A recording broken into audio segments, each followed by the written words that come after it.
So this is Pathfinder. What you are about to see is true. The names have been changed to protect the innocent. Actually, what we're doing today is we're going to film me doing Pathfinder with these tiles.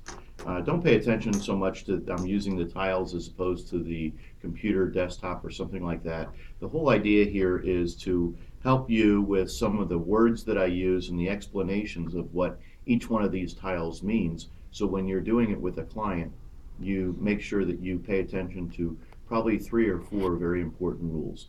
The first rule is that you make sure that they are not in any particular order.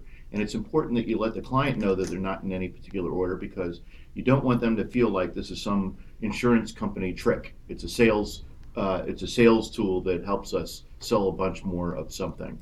It actually doesn't. It helps us help clients solve problems. Another one is it's really important, and what I've found is an obstacle is people judge and they want to fix the problem while they're doing Pathfinder. It's not your job to fix whatever is wrong or what their challenges are. It's just to identify what's important to them and prioritize and put it in a particular order on this map that we use as Pathfinder to see what their priorities are, whether or not they've addressed the issues or not. The last thing is that the individuals sometimes have a hard time deciding what the priority is because they think, as an example, retirement needs. Well, that's saving up for retirement. Oh no, we already have a 401k, it's not important. Well, actually, since you do have the 401k, that means you're addressing it. That validates the fact that it's important. So we want to make sure that we're judging here what's important to them, whether or not they've addressed it in advance. You'll hear some of the words that I use that I'll try and diffuse some of those issues so it'll be as effective as possible. So at the end of it, they've discovered some things. There's a real sense of discovery here, and they're anxious to go to the next step. And so with that, let's get started. And I'm here with Mr. and Mrs. Smith. I'm so glad that you're here and you decided to do this. I think you'll get an awful lot out of this process. If you notice, I'm taking these tiles and I'm shuffling them a little bit because, frankly, it doesn't matter what order they're in. These represent about 10 of the most important financial issues that you'll face in your life. It's not all encompassing, but it'll give us an opportunity to talk about these things and determine two very important things. One is how important is the issue to you? What kind of priority does it play in your life? And number two is when will it be important to you? So as an example, someday you plan on retiring. It'll be very important to you then. Right now, it's not important to you of what retirement looks like. It's only important to you that you plan ahead to make sure that it'll happen the way that you anticipate in the future. On the other hand, if you were sitting here pregnant, then having a baby would be very important to you, and it would be imminent. It would be happening right away. So imagine that we've got a game board out here, and we first talk about its most important or it's less important. That's the priority that it plays in your life. And it's going to be important in the next 12 months, in the next 1 to 5 years, 5 to 10 years, 10 to 25 years, or longer than 25 years. So we're going to characterize each one of these first to see if it's important, how important, and then when important. Does that make sense? Mm-hmm. Okay, let's get started. So the first one, retirement income. Okay, so this is an interesting tile. Retirement income is about when you decide to retire. I'm not going back to work, I'm finished. I'm going to take this bucket that I've saved up, these assets, whether they're rental properties or a 401k or whatever they are, and I'm going to convert them from this asset into income. So my first question is, do you think you'll ever retire? Yeah. Yes, Yeah, definitely. Mm-hmm. definitely. Have you thought about what retirement might look like for you? Are you the kind of folks that want to buy a Winnebago and travel around the United States? Do you want to move to Paris? Do you want to get a place in the islands? Do you want to stay here and be close to your family? Have you thought about what that looks like? We talked about it. Yeah, and so what kind of things here? Are you Winnebago, or you just We don't would seem like we would hurt each other. In you a would? Winnebago. It wouldn't last in the Winnebago.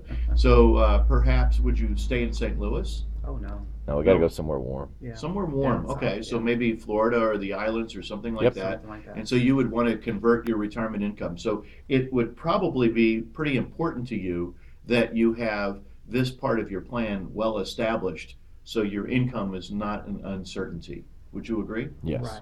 Okay, so When are you thinking about retiring? Now, you're both in your early 30s, 32 and 33 years old. So, most likely, or at least conventionally, it would be about 30 years from now. Hmm. Are you kind of thinking the same thing? Yeah, probably 65 to 67, somewhere Okay, in that so range. it's more than 25 years from Yep. now, and it's very important to you. So, I'm going to put at the very top of 25 years and longer, and we'll start there.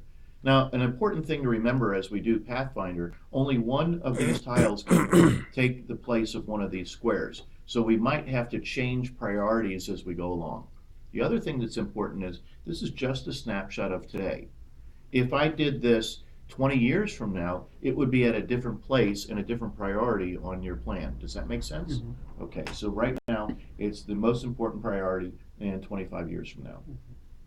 Okay, the next one is elderly parents. Now, elderly parents is kind of a two-sided coin, if you will. The other side of the coin is at some point you're going to become elderly parents. And we'll want to make sure that you certainly don't become a burden to your children. Is that true? Is that Hmm. That's true. okay? So, but in the meantime, elderly parents is talking about your parents and your parents, and perhaps other relatives that you either are a caregiver now or believe that you might have to be a caregiver in the future or contribute financially to their well being. So, do you think you'll ever, are you taking care of any parents right now? No. No. Okay, they're in good health and they're doing okay. Mhm. And so, do you anticipate or think that it might be part of your future that you might have to take care of a parent? I don't know if we'll have to, but I guess we'd want to if we You'd needed want to. to. Yeah, if we Okay. had to. And based on their age, is it the next 12 months? Is this something that's No. imminent? No. Would it be the next 5 years? No. Mm-mm. How about 5 to 10 years? No. 10 to 25. So 10 to 25 years, their age, think about, not your age. Maybe. Maybe. Yeah, We'll it's see. either that or 25 plus. Right. Okay, and it's probably not the most important thing for you, but 10 to 25 years, I'm going to put it up here because you've got nothing more important in the next 10 to 25 years, and we might replace that with something else that becomes more important. Okay. Fair enough? Mhm. Okay, so we'll put it right there. The next one is large purchase. Now, for you guys, large purchase means something different to everybody depending upon where they are in their stage of life. Mhm. For you guys, large purchase most likely will probably be college education for your kids because you guys explained to me that you thought it was important that your kids have the opportunity to go to college Right. like you did. So, is it important to you to fund for college for your kids? Yes. Yeah. Okay. And how old are your three kids? Um, the oldest one is 15. 15 and The I youngest know the one's 7. 9-year-old and 7. 7. Okay, so we've only got 3 years before your oldest is going to go to college, and so for her, it's almost too late to start saving. Although there are some other things we can do about it. But for the 9 and 7-year-old, certainly the 7-year-old, you've got about 11 years, and the 9-year-old, you've got about 9 years. So is it important to you that you make sure that you save for college? I guess so. I mean, the oldest one now, she's doing pretty good. We've got some scholarships that we're working on, and Hmm. I feel like we'll be okay, and Yeah. it'll work out for the other two as well. And while we'll talk about that later, and we're not talking about how to solve these things, we're just talking about whether it's important to you. You know, the best college funding tool is called homework. You make sure your kids do well in school, Mhm. they're eligible for scholarships and other things, and that's the best way to fund college. Okay. So I hear what you're saying, Mhm. but we probably wouldn't want them to stay out of college because they didn't have money. No, that's true. So it is important that they go to college. It is important that somehow it's going to be funded, even if it's with student loans That's or true. parent loans. So it's on your radar. It's not in the next 1 to 5 years that that's going to happen. We've already figured out it's within about 10, 11 years or so. So we can either put it in the 5 to 10 years or the 10 to 25 years. Well, I guess if you're going to put it that way, it needs to be closer for the oldest one. Yeah, 1 to That's 5. Yeah. 1 to Should 5. be Okay, going so in we 5 have to years. figure something out. So 1 to 5. And again, right now there's nothing that we have more important than that. Okay. So I'm going to put it right at the top for 1 to 5. Mhm. Okay, the next one is retirement needs. Now, unlike retirement income, we're done. We're going to cash in our retirement plan, whether it's a 401k or rental properties or whatever, and convert them to income. So now we can generate income. Retirement needs is this is what we're going to save up until retirement income.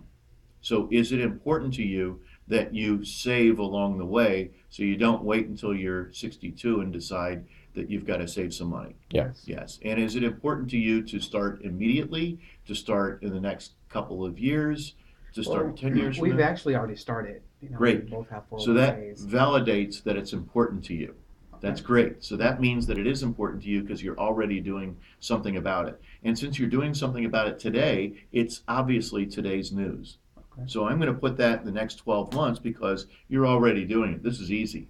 We'll figure out whether or not you're doing all that you need to do or more than you need to do or Okay. just the right amount. But right now, we're going to put it front and center. Okay. Okay, mortgage needs. Now this one is interesting. It could be one of three things for you. The first meaning is that you're renting and you want to buy a home and you're going to get a mortgage. The second one is that you have a home with a mortgage and you haven't refinanced recently. And the third one is it might be for investment income or investment property where you want to get a mortgage on a rental property or something like that. So I'll ask the most obvious question first. You told me you owned your home. Mhm. Have you refinanced recently? Yeah, well, I think about a year or so ago. A year or so ago? And so do you have a fixed rate below about 4%? Yes, it is. Excellent. So it's not real important to you right now. Do you anticipate in the future that you would want a second home or rental property or any of those kinds of things? Are any of that on your radar? Maybe a rental property. You've thought Something like about that. rental? Or a And- second home in the Caribbean. somewhere. Yeah. That's true. Okay, too. and not wait until you retire. Yeah. Okay, so is that something that you aspire to in the next 12 months? No, How about the next 5 years? probably not. Probably not till the kids Maybe are out of school. 5 to 10 years? Okay, so that would be 10 to 25 years from Yeah. now? Yeah. Okay, so 10 to 25 years from now. And if I had to pick between the taking care of the elderly parents or mortgage needs, not that you can only do one, but which one would be more important? Probably elderly parents. Really? I mean, well, I'm okay with it, but it's your parents. Let's do the Caribbean house. 'Cause- Okay. Yes. So, yes. So, elderly parents. They'll be okay. Sorry, Mom.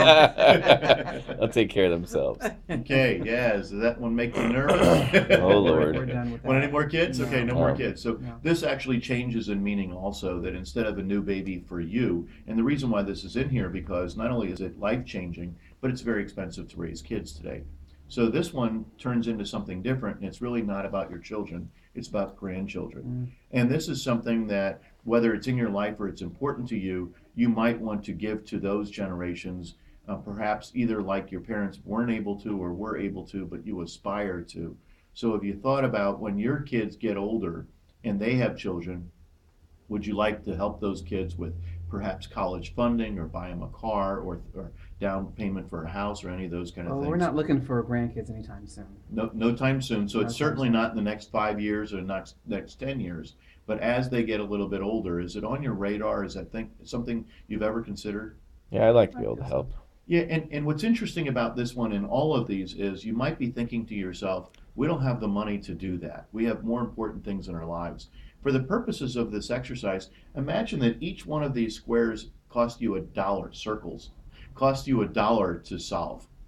We're not talking about how difficult it is or how you solve it. We're just talking about the why, not the what and the how right now.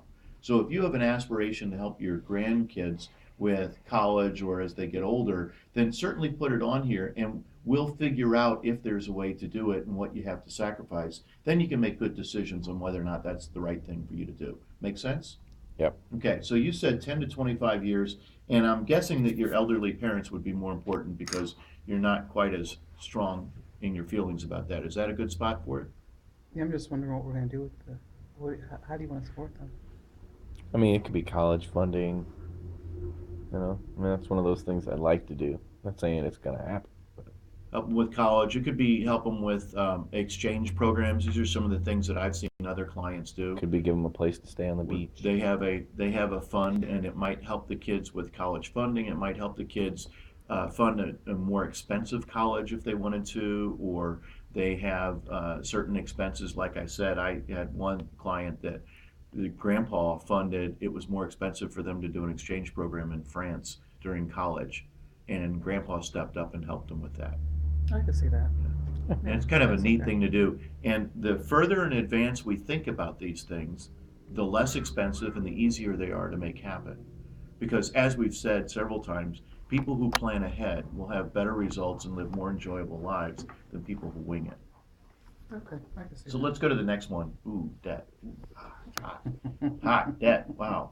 So debt is an interesting one. Debt is first and foremost talks about consumer debt, and that means the things that might hurt you. So we're talking about credit cards in particular. Do you have any consumer debt, as not including auto loans or your mortgage? Do you have any debt? A couple of credit cards. Couple credit cards, and do you pay off the Do you pay off the balance every month? Getting pretty Close. close, Yeah. yeah. Pretty Trying good. to. And what kind of balance do you have total with all those credit cards? Just about $2,000. About It's normally $2,000. less than that, but at max it'll be about Okay. $2,000. And based on your income that you shared with me a little bit earlier, that $2,000 is below the threshold that I would be putting up a little red flag. So Okay. I'm not terribly concerned about that. Have you guys ever had a problem with credit cards? Not really. No? Okay, Mm. so this really doesn't pertain to you, and I'm gonna take it off the board and we're gonna put it right over here. Okay. Because it's really not on your radar and you don't really need it. Survivor needs. Okay, well, you two are not only important to each other because you love each other, but there are other people in the world that kind of count on you. So, God forbid something to happen to you, Mr. Smith, last week. Is anybody going to miss your paycheck? Yeah. Yeah. So, and how about you? Is anybody going to miss your paycheck? Yeah. So this means that somebody is going to suffer an economic loss if they had that crisis. Probably one of the worst things financially that could happen to your family right now, because the ability to do all of these things would be damaged, would be at least significantly more difficult. Now, there are solutions to this. I don't mean to freak you out or anything, but so this is important to you. And if it happened today, would it be important to you? Yeah. If it happened 5 years from now, would it be important to you? Yes. And 10 years and so forth. So Sure. it's probably going to be awfully important to you, certainly in the next 12 months. Now, right now, we have saving for retirement as the most important thing. One of these has to take the place of the other. So let's talk about the catastrophic financial event that would happen to your family if one of you would die. Most likely, it's going to be the most important in the next 12 months, whether you've addressed it or not. Yeah, but we already have life insurance That's right now. great. Awesome. So I think we And that- probably need to do the other one. That validates that this is really important to you. Mm. So if we looked at these two events and said, if this year I didn't save for retirement, or if this year my husband died, which one of those would be more financially catastrophic for you? Well, I guess the survivor needs, but if he died this year, we're okay because he's already got life insurance. Right, but this isn't how you've solved it, this is what's important to you. Oh, okay. So you might have all the retirement needs that you need already, Okay. but it's just which one would be the most important financial event. I would say the survivor needs, Okay. right? And so when we drill this down and do the math, we might determine that this one is solved already, we can check off that box. Okay. And we've got to put our focus on this, but it doesn't diminish the importance of making sure that you have survivor needs in place the moment that you need them. Make sense? Yes. Good, okay. And our last square, okay, so this is wealth transfer. This is an interesting one. There's an old saying that says that there's no such thing as being on time. With one tick of the clock, you go from early to late. You know, people talk about businesses being break even. Almost no such thing as being break even. Even if it's kind of break even, they either made $10 a profit or they had a $10 loss. It might not be significant, but it's really difficult to get the exact amount. For people and throughout your life and your wealth, you either outlive your money, you run out of money before you die, or you have money left over. Now, after I've taken care of all these things, for the money that's left over, have you ever thought about, for legacy purposes, leaving money behind and transferring it to other people? Sometimes it's referred to as inheritance, and inheritance means my kids don't necessarily mean it, but if I have stuff left over when I die and I got to leave it to somebody, I'm going to leave it to somebody I know, love, and care about. So have you ever thought about who you might leave what's left over behind? And in addition to your family, have you thought about doing things for a charitable organization like a church or a college or things like that? Not really. I think we've mostly just thought about our kids. Okay. Leaving it to them. So you would want to leave it to them, and is it important that it was left to them in the right way and they got as much as possible and the government got as little as possible sure. without cheating? Yep. Sure. Yeah, so it's kind of important to you. Wealth transfer typically becomes important around the time when you would die. Now, without knowing, and I broke my crystal ball last week, I have no idea how long you guys are going to live. What I can tell you is, based on your age right now, your age and sex, both of you, you're going to live to your late 70s, early 80s or so, because you've lived some time already. Now, if I said that 82 years old was your life expectancy, based on your family and your experience and everything else, half the people die before 82 and half the people die after 82 that are your age and sex right now. If you had to guess, do you think you're going to be before or after? After. And do you think you're going to be before that? So you have long livers in your life, right? Long livers, is that right? Big livers that they live long. Right, yeah, that's what I meant. So wealth transfer is really That was not, better. yeah, wealth transfer, hey, go with it. Wealth transfer is not really pertinent until when that happens. So based on what you've told me, it's longer than 25 years out. Right. Now your retirement income is here, and most likely this is not going to be quite as important as the retirement income. Yeah. Would you agree? I would agree. Yeah. Okay. So here we have it. This is Pathfinder. Now, as we said in our discussion, you might have taken care of many of these things. You might have at least addressed many of these things. The next step in our process is to do some math. And the math will tell us where you want to go. We know that. What you've done up to this point to solve the problem or the challenge, and what we need to do to get there. Is that interesting? Yes, it is. So how have you found this process? I found it enlightening. Yeah. To see it laid out is interesting. Never really thought about it like this. Yeah. So the next step will take about 45 minutes. It's not quite as enlightening and you're not going to have quite as much revealing and discovery, but we have to go through the math to make sure, because the whole idea of doing this game planning, this financial focus, is to make sure that what you want to happen will happen the way you want it to happen. And that you're not living under a false premise that I've got it covered and you don't. And so we have to do that math, and we have to ask a few more drilled down questions. We call it a comprehensive fact finder. So I'd like to get together with you for those 45 minutes. I have an opening on either Tuesday morning or next Thursday at the same time we're doing this at 4 o'clock. Which one works better for you? Thursday. Thursday at 4? Okay, and in the meantime, I'll send you an email that will tell you some of the documents and information that you should have with you, so you're prepared to answer some of the questions, and we can go ahead, get the information, and then do the math. Make sense? Makes sense. I've enjoyed it a lot. Thank you very much. All right, thank you. And that's Pathfinder.